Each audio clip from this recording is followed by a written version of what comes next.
안녕하세요. 바란예안교회 전재훈 목사입니다. 누가복음에 보면 큰 잔치를 벌리는 부자에 대한 이야기가 나오죠. 잔치를 벌렸는데 청한 사람들이 안 온다고 그래요. 밭을 샀다고 하는 이유로 소를 5겨리를 샀다는 말도 하고 장가가기도 하고. 옛날에 우리 이런 노래 불렀잖아요. 죄송해요 죄송해요 정말 잔치에 갈 수 없어 밭에 가야 하고 소도 사야 하고 아니지 장가 가야 하고 소도 사야 하고 농가 밭에 나가서 할 일도 많아네 어찌하리 죄송해요 이런 찬양 있었는데 기억나시지요? 이 찬양의 배경이 되는 그 말씀인데요, 이 말씀을 바라보는 관점, 시선이 어떠하냐에 따라서 서로 다른 결론들이 도출이 됩니다. 오늘은 어떻게 하는 것이 이 비유를 제대로 볼 수 있는 것인가, 제 생각을 가지고 말씀을 한번 준비해 봤습니다. 자칫 잘못하면 이 말씀이 그 예의 없는 기독교 만드는 거 아시죠? 강권하여 내 집을 채우라고 그랬다고 아주 그냥 다음날 그러다가, 그래서 매너 없는 기독교, 이런 무례한 기독교, 이걸 만드는 경향이 있는데, 그렇게 접근해서는 좀 곤란할 것 같긴 합니다. 말씀을 녹음해 보겠습니다. 샬롬, 하나님의 평강이 삶에 가득하시기를 기원드립니다. 누가복음 14장에는 큰 잔치 비유가 나옵니다. 어떤 사람이 하나님의 나라에서 떡을 먹는 자는 복되도다 라고 하자 이에 주님이 큰 잔치 비유를 말씀하셨지요. 주님의 비유는 누가 하나님의 나라에서 떡을 먹는 복된 자가 될까라는 질문에 비유로 답하신 것이 큰 잔치 비유였습니다. 큰 잔치 비유의 줄거리는 참 간단합니다. 어떤 사람이 큰 잔치를 베푸고 손님을 청했는데 청함을 받은 사람들이 한결같이 다른 핑계를 대며 참석하지 못하겠다고 하죠. 이에 주인은 종들을 시내의 골목과 산 울타리로 보내어서 가난한 자들과 몸 불편한 자들과 맹인들과 저하는 자들을 강권하여 데려다가 자리를 채우라고 하시죠. 그리고 하신 말씀이 누가복음 14장 24절 말씀입니다. 내가 너희에게 말하노니 전에 청하였던 그 사람들은 하나도 내 잔치를 맛보지 못하리라 하였다 하시니라. 아멘. 주님의 이 말씀은 매우 노골적으로 하나님 나라의 잔치를 의미하죠. 계시록에 나오는 어린 양의 혼인잔치와도 관련이 있어 보입니다.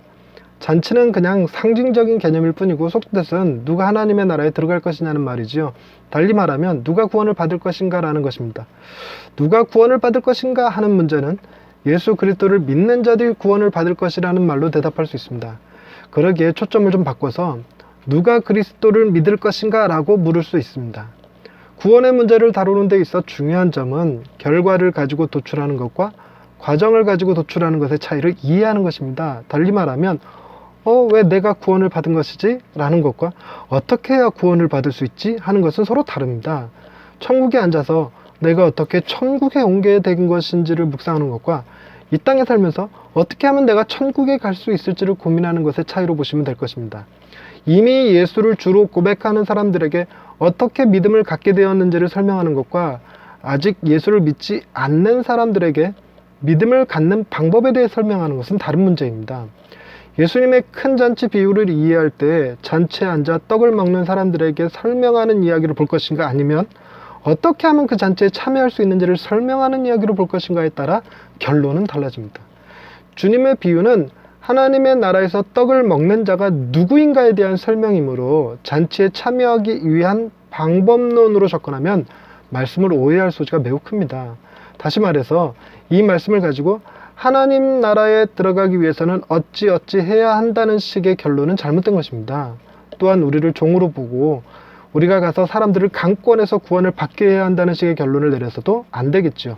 가장 합당한 결론은 우리가 가난한 자, 맹인, 저는 자였고 골목과 산울타리에 살아가던 사람들이었는데 자격도 없는 우리가 어떻게 하나님 나라의 잔치에서 떡을 먹고 있는지를 깨닫는 것이 중요합니다. 예수를 믿고 신앙생활을 하고 있는 우리는 하나님의 초청에 응한 사람들이 아닙니다. 하나님이 그 종들을 우리에게 보내셔서 우리를 강권하여 믿게 하셨고 교회를 통하여 매주 하나님 나라의 잔치를 맛보게 해주신 것임을 깨달아야 한다는 얘기죠. 우리는 자칫 초청에 응한 자가 우리라는 생각을 가질 가능성이 많은 사람들이죠. 누군가의 전도를 받았고 그 전도에 내가 응한 것이기에 교회를 다니고 있다고 생각합니다. 그래서 구원은 나의 선택의 문제이고 천국은 그 결과라고 여깁니다. 주님은 이런 자기 의의를 경계하십니다. 믿음은 선택의 문제가 아닙니다. 하나님의 아들 예수 그리스도가 인간의 모습으로 이 땅에 내려와 33년의 삶을 살다가 십자가에 달려 죽으시고 부활하심으로 우리의 죄가 용서받고 천국에 가게 되었다는 내용은 내가 믿기로 결단한다고 해서 믿어지는 것이 아닙니다. 우리가 할 수 있는 일이란 고작 나를 초청한 교회에 나가는 것 정도에 불과하죠. 거기 가서 말씀을 듣고 내 마음에 믿음이 생기는 것은 하나님이 하시는 일입니다. 내가 어떻게 하나님 나라의 잔치에 앉아서 떡을 먹게 되었을까?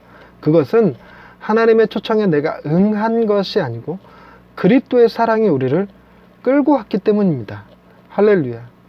우리를 천국 잔치에 앉아 떡을 먹게 하시는 하나님 아버지, 우리는 그 잔치에 앉을 자격이 없음에도 불구하고 오직 주님의 사랑으로 강권하여 주시니 감사합니다.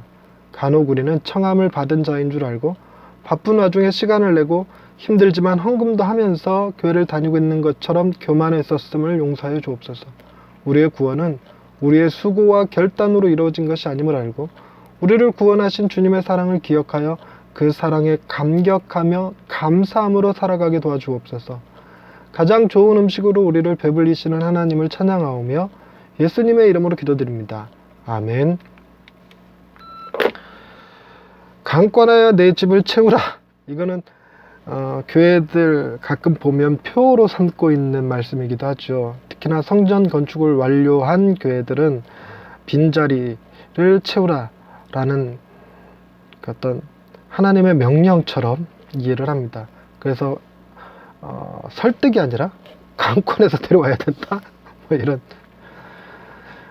이 말씀은 근데 그러라고 주신 말씀이 아니고 뭐 그렇게 해석한다고 해서 크게 문제될 것도 아니겠지만 지금 내가 왜 구원을 받았는지, 내가 왜 이런 기쁨과 감격을 갖게 되었는지, 그것이 주님이 우리에게 행하신 강권적인 사랑임을 깨닫는 것이 중요한 것입니다. 하나님 나라의 잔치에 앉아서 떡을 먹는 그것은 자격 없는 자로 그 자리에 있게 하신 하나님의 은혜임을 깨달을 때 비로소 이 말씀을 바르게 이해하는 것이 될 걸로 압니다.